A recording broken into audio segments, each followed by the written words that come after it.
नमस्कार विद्यार्थियों। कक्षा 12th हिंदी अनिवार्य हरिवंशराय बच्चन के द्वारा लिखित आत्मपरिचय कविता का अध्ययन करेंगे। सर्वप्रथम इस काव्यांश का संदर्भ और प्रसंग।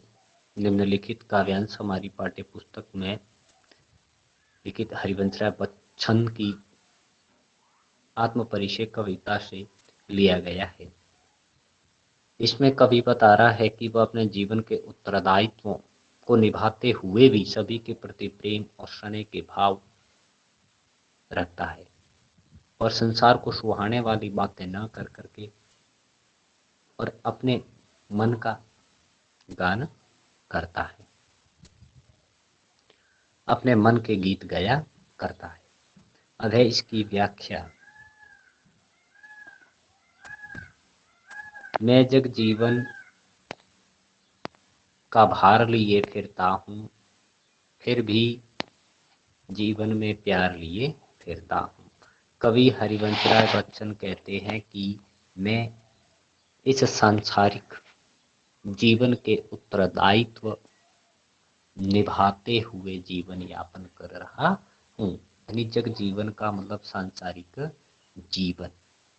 कवि हरिवंशराय बच्चन कहते हैं कि मैं इस सांसारिक जीवन, सांसारिक उत्तरदायित्व निभाते हुए भी जी रहा हूँ, जीवन यापन कर रहा हूँ, जिसके कारण मेरा जीवन एक भार स्वरूप बन गया है। ये सांसारिक उत्तरदायित्वों को निभाने के कारण मेरा जीवन मुझे एक भार के समान लग रहा है, फिर भी जीवन में प्यार लिए फिरता हूँ। आगे कवि कहता है कि सांसारिक उत्तरदायित्वों का भार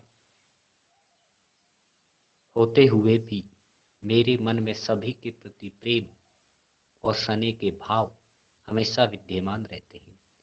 इस दुनियादारी में पढ़ कर के मैं अपने प्रेम भावों की कभी उपेक्षा नहीं करना चाहता हूँ। आगे कवि कहता है, कर दिया किसी ने झंकर जिनको छूकर मैं सांसों के दो तार लिए फिरता हूँ।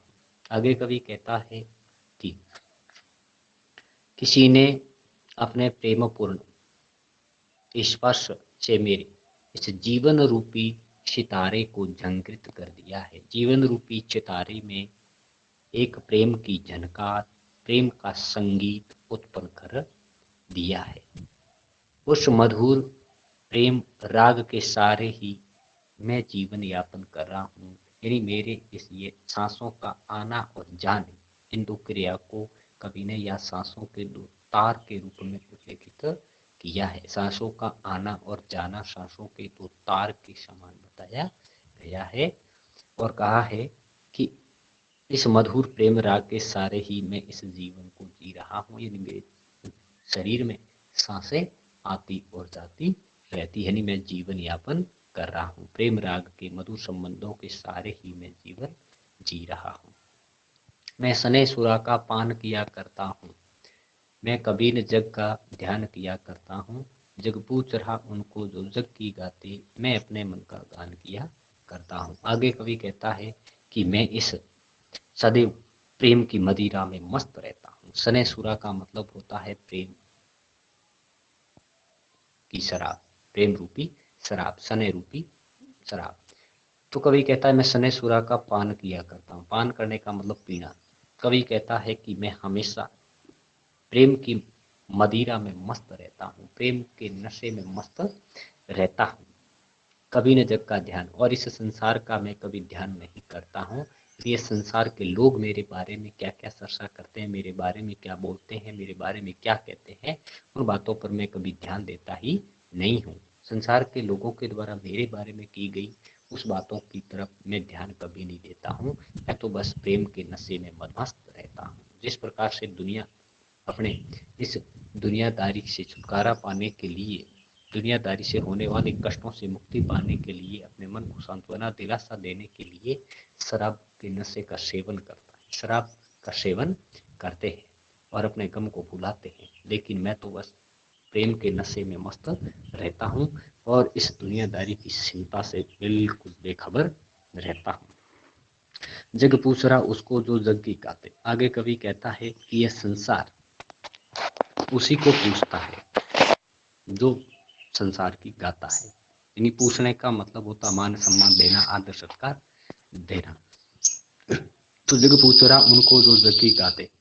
कवि कहता है कि यह संसार, इस संसार के लोग ऐसे लोगों को ही आदर सत्कार, मान सम्मान, इज्जत आदि देते हैं जो उन लोगों की ठकुर सुहाती करते हैं, उन लोगों के कहने पर, उनकी इच्छा के अनुसार, उनकी रुचि के मुताबिक उनका गुणगान करते हैं,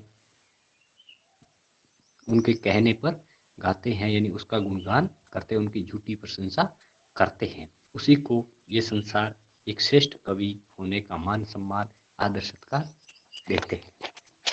मैं अपने मन का गान किया करता हूँ, लेकिन कवि कहता है कि मुझे तो ना तो एक श्रेष्ठ कवि कहलाने की भूख है और न ही मैं किसी के कहने पर किसी की झूठी प्रशंसा करता हूँ। इसलिए मैं तो अपने मन का गान किया करता हूँ, मेरे मन के भावों को ही मैं कविता के रूप में गाता रहता हूँ। अब इस काव्यांश का भाव और शिल्प सौंदर्य। कवि को अपने संबंधियों, मित्रों, प्रियजनों से गहरा स्नेह है। यदि प्रेम उनके मन पर मदिरा के समान प्रभाव डालता है और उसे मस्त बना देता है। कवि प्रेम को जीवन के लिए आवश्यक मानता है। किसी की निंदा स्तुति का उसे कोई भय नहीं है। जग जीवन, सांसों के तार, सने सुरा आदि शब्दांशों में रूपक अलंकार का प्रयोग हुआ है। इस काव्यांश में लक्षणा शब्द शक्ति का प्रयोग हुआ है तथा माधुर्य गुण देखने को मिला है। भाषा सरल, प्रवाह से परिपूर्ण, विषय के अनुकूल, कोमल, सरस और मधुर लय से परिपूर्ण है। और यहाँ इस काव्यांश में, इस गीत में फारसी के कवि उमर खयाम के मस्तानेपन का प्रभाव स्पष्ट रूप से दिखाई दे रहा है।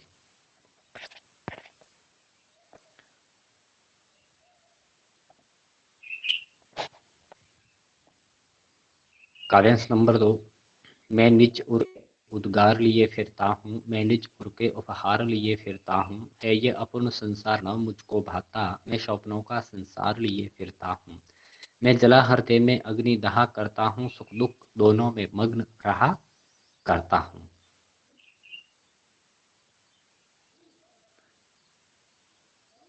आगे कवि कहता है कि मैं निज उर के उद्गार लिए फिरता हूँ। निज का मतलब होता है स्वयं और हृदय उर का मतलब हृदय और उद्गार का मतलब उत्पन्न होने।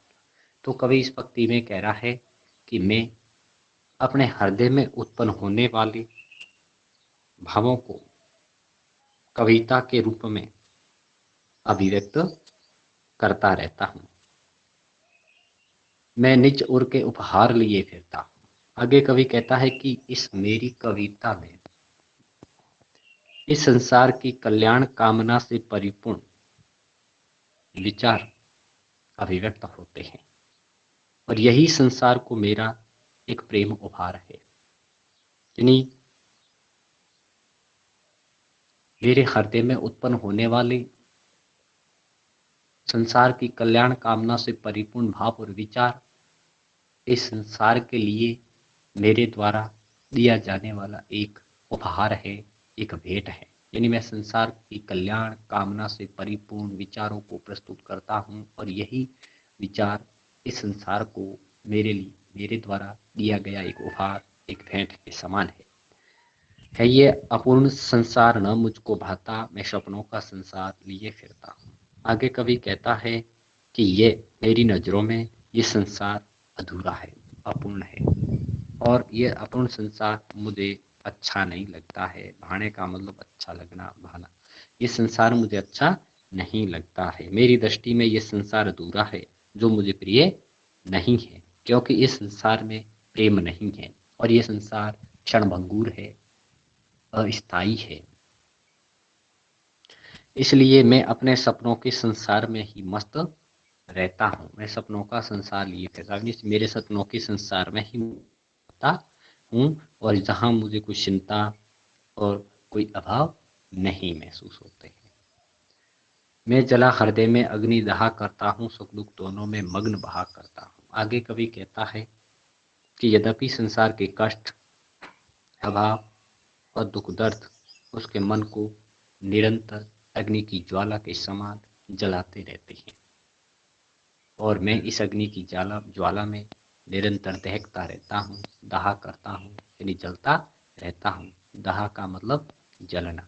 तो कवि कहता है कि ये कष्ट है, अभाव है, दुख दर्द है आदि की आग की लपटों में मेरा हृदय निरंतर जलता रहता है, सुख दुख दोनों में मग्न रहा करता। फिर भी कवि कहता है कि मैं तो सुख और दुख दोनों में ही बिना विचलित हुए मस्ती से जीवन यापन करता रहता हूँ।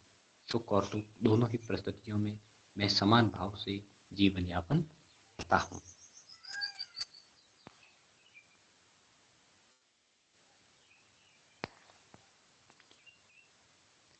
जग भव सागर तरने को नाव बनाए,